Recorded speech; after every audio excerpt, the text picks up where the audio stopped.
All right, let's go.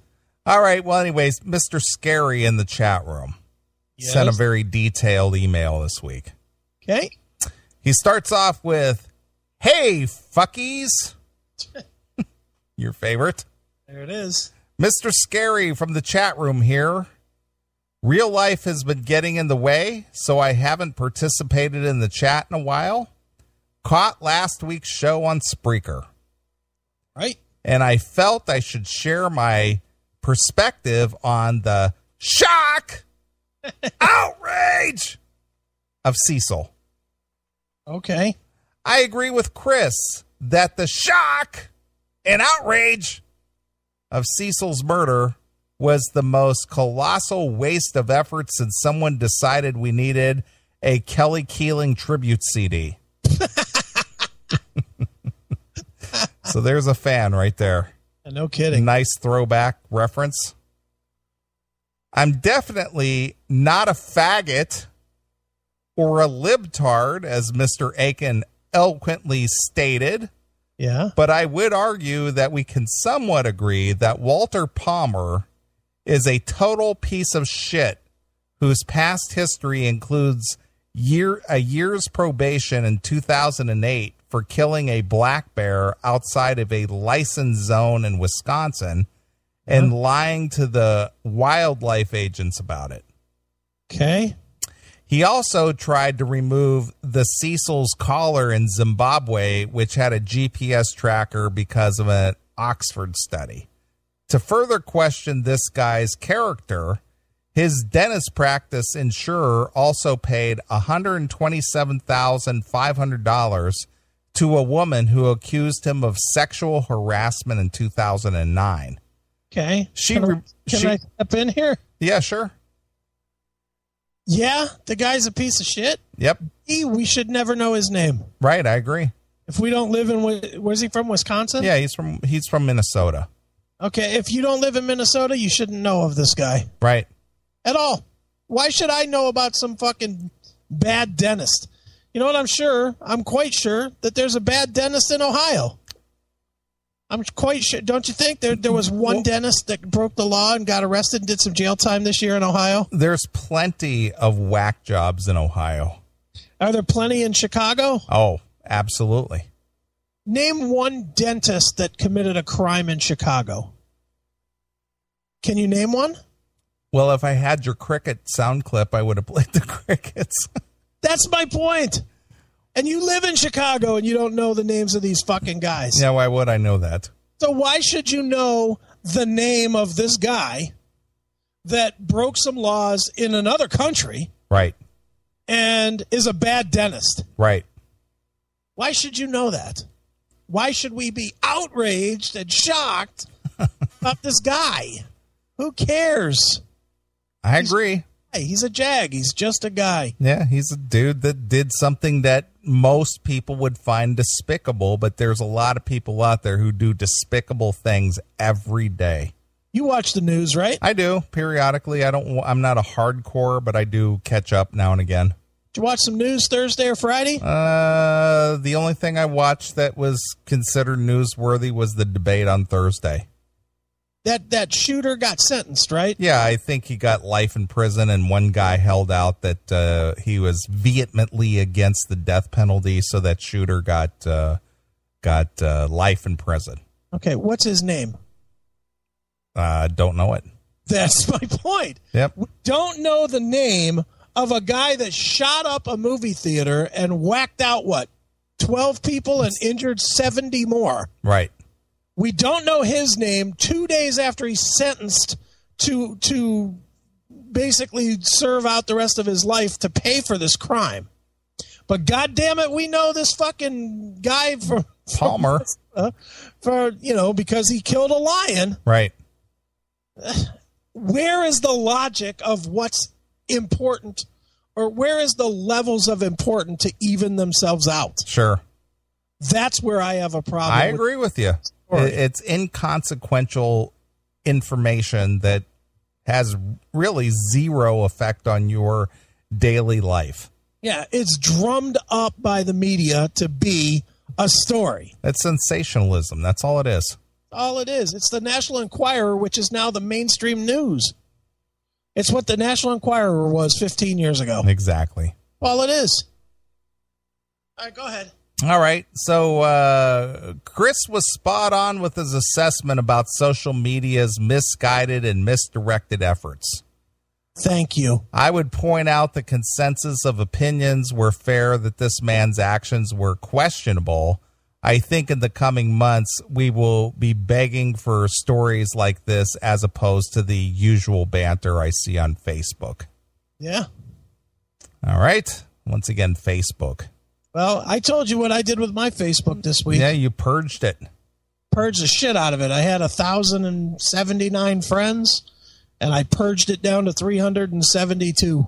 Binge and purge, my friend. Got rid of everybody, and if you're one of them, which a lot of CMS people were, sorry, but you can leave me messages on the CMS page. Sure. I just can't deal with my Facebook anymore, where it's a bunch of people I don't know. Right. Had to do it. So sorry. But yeah, Facebook's out of control, man. And I think a lot of people, I think that's one of the reasons that people think they have a voice, because they see other people that they don't know commenting on their posts. You know what I mean? It makes them feel like they're important. Well, I don't have a Facebook. And you feel important. Nope. Don't care. I see you on that Twitter, just tweeting away. Yeah, I just Twitter about the show and things related.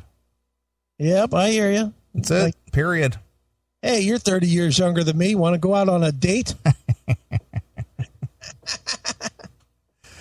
All right. He continues. Some of the regional rants debated here in Buffalo by mental midgets on Facebook make the Cecil story look like quantum physics. Wow. For example, people were outraged. Right. He puts that all in all caps with parentheses around it, or quotation marks, rather.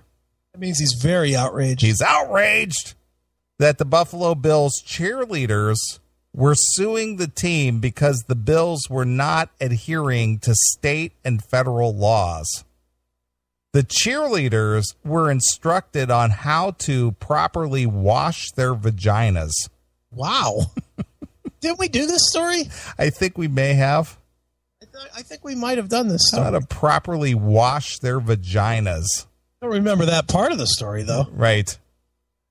Funny, after not making the playoffs for 16 straight years, I'm pretty sure the stench was coming from the pussies on the field and not off of it. But it must have been a problem, though, if the issue had to be addressed. Yeah, no kidding. Wow. Hey, ladies, FDS or feminine deodorant spray doesn't mean fuck the soap. Can't cover up that stank. That's right. Another one of my favorite posts has to be the white privilege. Okay. Apparently, being born with white skin comes with credit cards, a guaranteed home loan, wow, Ferraris in the garage, yeah, and Robin Leach serenading you with champagne wishes and caviar dreams upon waking up every day. That's how my life has gone. Opportunity is often disguised as hard work, motherfuckers. Right. Try it sometime. Talk about a group of people who need to take the plastic bag challenge. All right. That was a good line. Yeah, that's great. Don't even get me started about the Supreme Court usurping states' rights regarding gay marriage. Uh-oh. I think that was a line I actually used. Yeah, I think we beat that to death. Holy fucking shit. While I support the rights of gays and gay marriage, I remarked the way it was passed was extremely unsettling. Agree? These mouth breathers told me it had to happen and to get over it. Yeah, just ignore the law. Yeah, just ignore it because it was a necessary evil. So let's not worry about the means to the end. Just as long as the end result was the desired result. Yeah, as long as it doesn't matter if you did it legally or not. That was what we were bitching about the whole time. Right. They simply do not understand the ramifications or precedents set by such an action. I also stated the Supreme Court has more and more usurped the jury's role as the finders of fact in the courtroom. I was told to shut up and accept it as a good thing. Yeah, pal. Again, I supported the issue, just not the method in which it was carried out. Right. After that attempt to be the voice of reason, I wanted to choke the balls off myself in frustration. Wow. Wow, that's pretty bad when you want to choke your own balls. Yeah, why don't you choke somebody else's balls? Right. Finally, Caitlyn Jenner.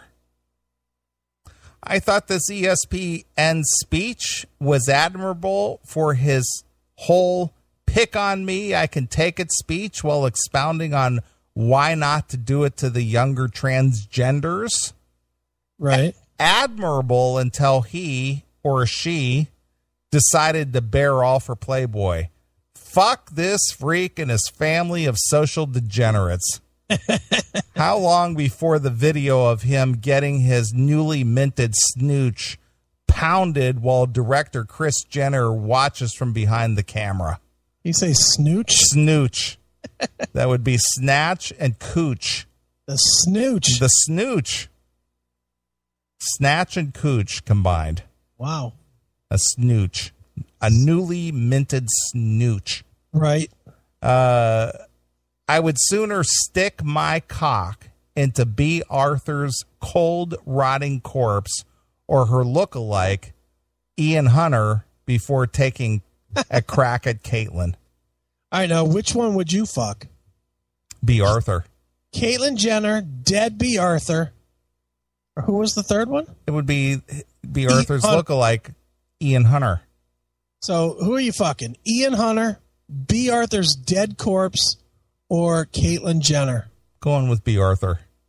I think I might too. Wow. That's how bad does that got to be? That we're really considering fucking dead people at this. Wow, that's brutal. It is. So in closing, I'd like to say, as an antisocial person, yes, who hates random nonsense conversation, that Chris's Neely Hates People segment had me fucking in tears. Was that my segment? Well, because you kind of interviewed me. Oh, okay. So that would be your segment. You were sort of like interviewing me last week. I took charge. You did. So last week, if you haven't checked it out, there's a segment on the Spreaker called Neely Hates People. Chris kind of did a little one-on-one interview thing with me, and I answered truthfully. You liked that segment too. I did. I thought it was funny. So anyway, he says, Chris's Neely Hates People segment had me fucking in tears. Well, thank you. It's not enough that he is friends with Don Dokken or co-host of my favorite show ever. Wow. Only Neely could go to an Air Supply show with a dime piece on his arm, meet two Fruit Loops backstage who could probably tell you in a bag of Skittles what flavor they were sitting on, and stroll out there metal as fuck. Wow. The fact that Neely fucking hates people too, like I do, makes him the most interesting man in the world. Wow. Fuck that Dos Equis poser. A sincere thank you to Chris and Neely for the show and making my one day off a week of white privilege filled with alcohol, sanity, and Spreaker. Jeez, nice. Hail and kill, fuck you, pal, and hand job. Wow. Signed, a Dokken American, George, also known as Mr. Scary. George L. So there you are. And then it says, P.S. Please play 4 songs from Shadow Train and 2 more from the new Lynch Mob. Exactly. So there you are. Mr. Scary from the chat room checking in. Well, thank you, Mr. Scary, I think. That was quite the email. Yeah. His favorite show in the world. His favorite show in the world. Is our show your favorite show in the world? It's either this or BoJack Horseman. I'm not really sure. BoJack Horseman? What is that? You didn't watch that yet? Oh. That's a cartoon on Netflix. It's called BoJack Horseman. No, I haven't seen it. Dude, I've told you about it a half a dozen times. I've been slightly busy. I'm not saying you should watch it immediately, but it's fucking funny. I'll have to check. I'm still not even through season 4 of Archer. Right. And there's like a season 5 already. Yeah, I know, and that's fucking funny too. I know, and I haven't seen any of it yet. I'm way behind. Sure.